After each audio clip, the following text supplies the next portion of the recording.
For nearly a quarter century after Joe Carter famously touched them all in 1993, the Toronto Blue Jays were an afterthought, a hapless also-ran in a division dominated by the Yankees and Red Sox.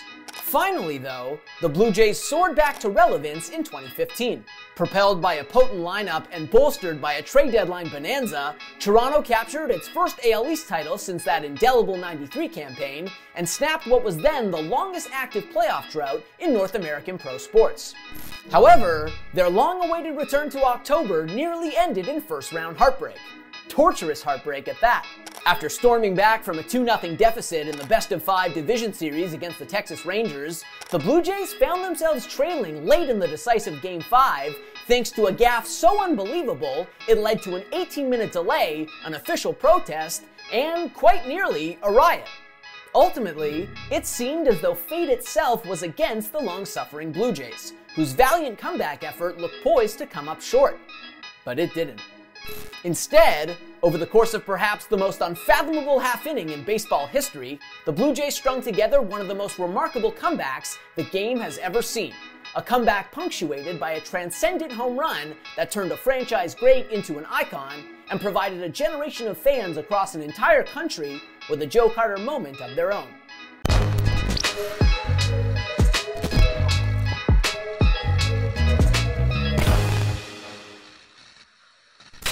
Heading into 2015, the Blue Jays were simultaneously mired in a seemingly endless stretch of mediocrity and beset by a sense of urgency. General manager Alex Anthopoulos' aggressive makeover of the team ahead of the 2013 campaign had fallen flat, and the core of Toronto's roster was getting up there in years. Jose Bautista, the perennial all-star, two-time home run champ and linchpin of the lineup, was already 34. Edwin Encarnacion, then a two-time all-star himself, was about to turn 32, as was shortstop Jose Reyes. Meanwhile, 40-year-old R.A. Dickey and soon-to-be 36-year-old Mark Burley comprised 2/5 of the Blue Jays' rotation. If this hodgepodge core was going to amount to anything, time was of the essence. And so, just like he had a couple winters prior, Anthopoulos orchestrated another bold offseason overhaul to try to eke something memorable out of this talented but aging group. Notably, over the course of 2 transformative weeks, Anthopoulos signed veteran catcher Russell Martin to what was then the biggest free agent contract in franchise history, then pulled off a blockbuster trade for third baseman Josh Donaldson, who was himself coming off consecutive top 10 finishes in American League MVP voting. Suddenly, with 2 more All-Stars added to their lineup, the Blue Jays had shifted from a fringe contender into a legitimate threat, boasting one of the most formidable offenses in the majors. 2015, it seemed, was going to be different in Toronto. Except, as spring turned to summer, the results were frustratingly familiar. Despite mammoth production from newcomers Donaldson and Martin, continued excellence from Bautista and Encarnacion, and some outsized contributions from youngsters like Devin Travis and Kevin Pillar, the Blue Jays ultimately amounted to less than the sum of their individual parts.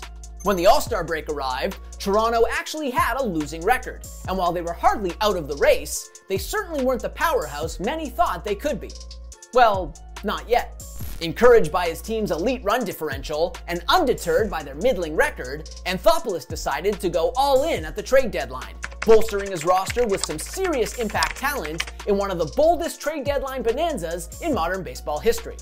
Over the course of 3 days, Anthopoulos sent a declining Reyes and a handful of youngsters to Colorado for all-star shortstop Troy Tulowitzki and veteran reliever LaTroy Hawkins, traded 3 more promising young players to Detroit for former Cy Young Award winner David Price, and brokered a couple more deals for outfielder Ben Revere and reliever Mark Lowe.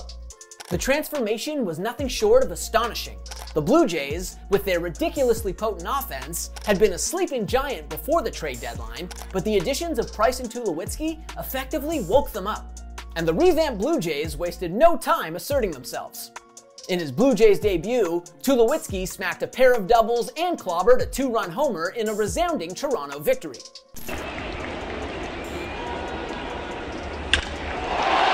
Long deep drive, welcome to Toronto, Troy Tulowitzki, 2-run home run. A few days later, in his Blue Jays debut, Price recorded 11 strikeouts over 8 masterful innings to propel the Blue Jays past Minnesota.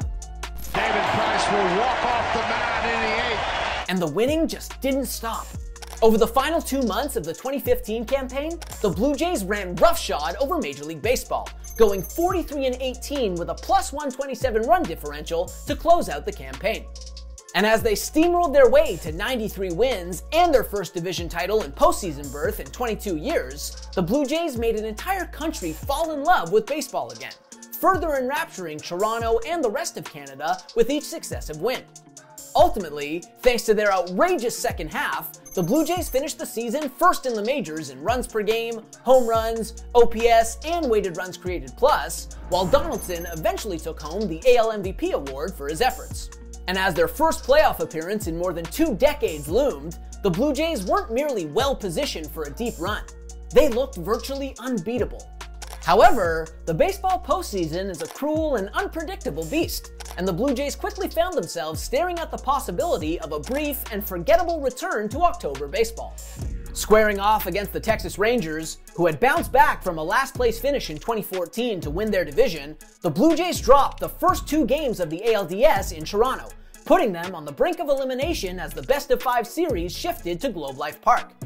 However, the Blue Jays showed some serious resilience deep in the heart of Texas, eking out a 5-1 win in Game 3 thanks to a pivotal 6th-inning homer from Tulowitzki, then exploding for 8 runs in Game 4, en route to a resounding series-evening victory.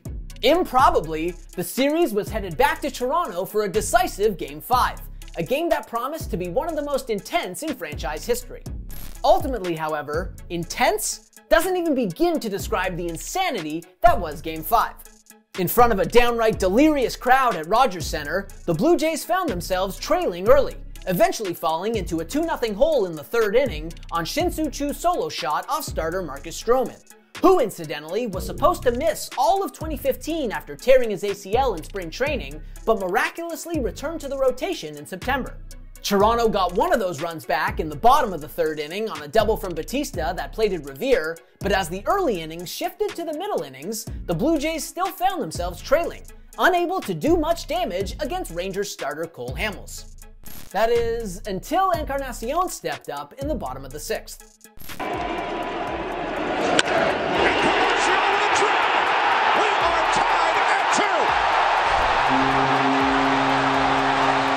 Tie game. Top of the 7th.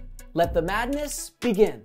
With hard-throwing reliever Aaron Sanchez on in relief of Stroman, Rougned Odor laced a single to lead off the frame, then advanced to second on a sacrifice bunt before moving up to third on a groundout, and an exceptional play from Donaldson at third base.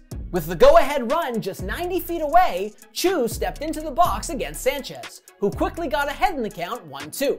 But after Sanchez missed high with his 1-2 offering, Martin, Toronto's rock behind the plate, committed what was unquestionably the biggest and most unlikely gaffe of his career. Thinking the same thing. Look at this. Ball's dead. Dead ball. The ball actually hit Choo's bat as Martin went to throw it back to the pitcher. Why is it dead? Why is it dead? That ball's alive. As Fox Sports commentator Harold Reynolds rightly observed, that ball was indeed alive. And Odor, over at third base, recognized that and scampered home even as home plate umpire Dale Scott eventually signaled dead ball. This, my friends, is what we in the business call chaos. Immediately, Rangers manager Jeff Bannister came out to plead his case. That Choo was simply standing in the batter's box when he got hit with Martin's throw, not interfering in any way, which meant that the ball was alive and that Odor's go-ahead run should count. After a brief umpire conference, that was indeed the ruling Scott and company arrived at. Odor's run counted. 3-2 Texas. Pandemonium in Toronto. An enraged John Gibbons came out to protest, the Blue Jays dugout unloaded on the umpiring crew, and the crowd of almost 50,000 let their displeasure with the ruling be known, with some of them even resorting to hurling garbage onto the field over the course of an 18-minute delay. When the dust finally settled and play resumed, Sanchez promptly struck Choo out, but as they stormed off the field following that epic debacle, the Blue Jays found themselves 9 outs away from having their magical season end in the most bizarre and agonizing fashion imaginable. It couldn't end like that. Not after how long the Blue Jays and their fans waited to get back into the playoffs. It just couldn't. And it didn't. With his team now down by a run, Martin, the prospective scapegoat, stepped into the box to lead off the bottom of the 7th. He quickly fell behind in the count, then hit a feeble, broken back grounder up the middle for what should have been the first out of the inning. Except... Replaces the Shields. Broken back grounder. Andrews could not handle it. Leadoff man on for the Blue Jays in the bottom of the 7th. If you think that was a brutal error, though, you ain't seen nothing yet. Because that clank job from Elvis Andrus kicked off a comedy of errors so spectacular, the only plausible explanation is divine intervention from the baseball gods themselves. On the very next play, first baseman Mitch Moreland botched his throw to second on a would-be fielder's choice off the bat of Pilar. Then, with runners on first and second and nobody out, Ryan Goins overcooked his sacrifice bunt attempt, giving Rangers third baseman Adrian Beltre an opportunity to retire the lead runner at third and halt Toronto's unlikely rally in its tracks. Except... 1-1 to Goins, bunted, Beltre goes to third. Bases loaded. He dropped it.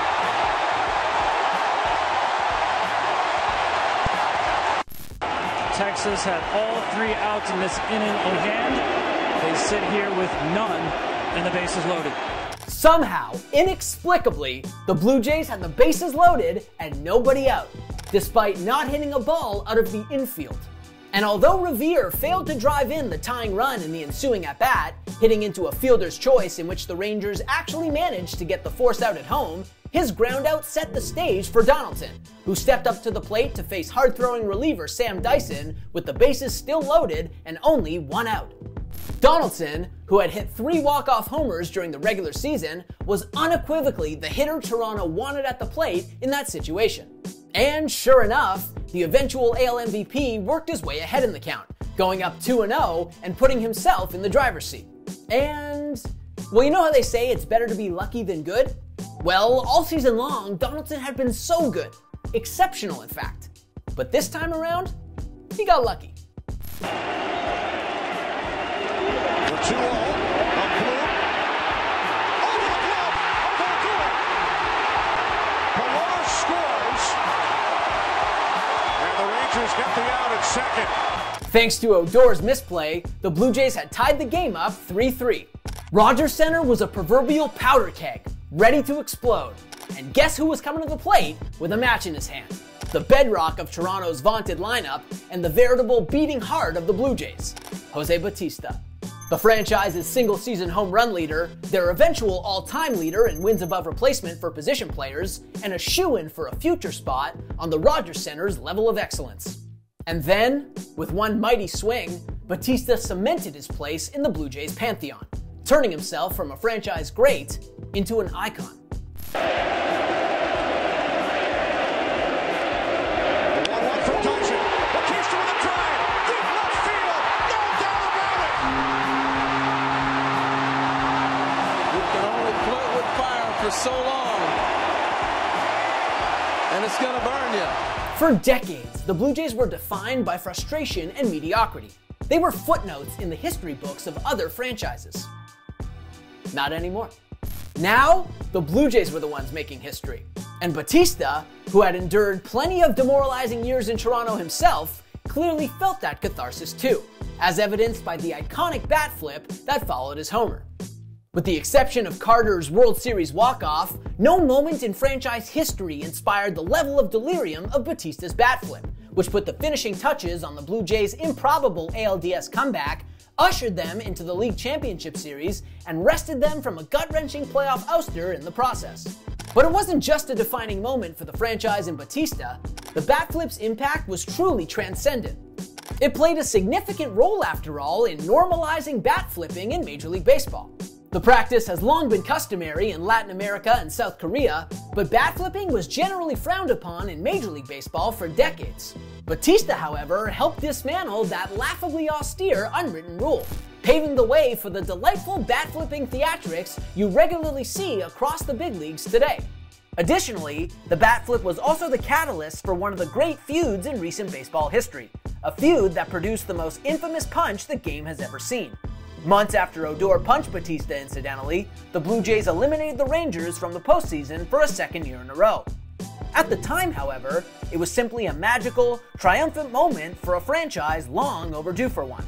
And ultimately, given the history, the stakes, and the outrageous circumstances that conspired to make Bautista's blast so iconic, it felt like nothing could top that euphoria for the Blue Jays and their fans. And as it turned out, nothing did. After downing the Rangers, the Blue Jays' long-awaited championship run was thwarted in the ALCS, where they fell in 6 games to the eventual World Series champion Kansas City Royals. Still, despite coming up short of the ultimate prize, the Blue Jays' 2015 campaign was an unforgettable ride, a spectacular renaissance that produced the definitive moment of the year and one of the most indelible postseason moments of the 21st century. For Blue Jays fans, the bat flip will forever be one of those rare, you remember exactly where you were at the time moments. Any mention of Game 5 will forever elicit a smile. And the city of Toronto, and truly all of Canada, will forever be grateful for Jose Bautista, whose heroics turned him into history. Thanks for watching. If you like this video and want to see more content like this, hit that subscribe button.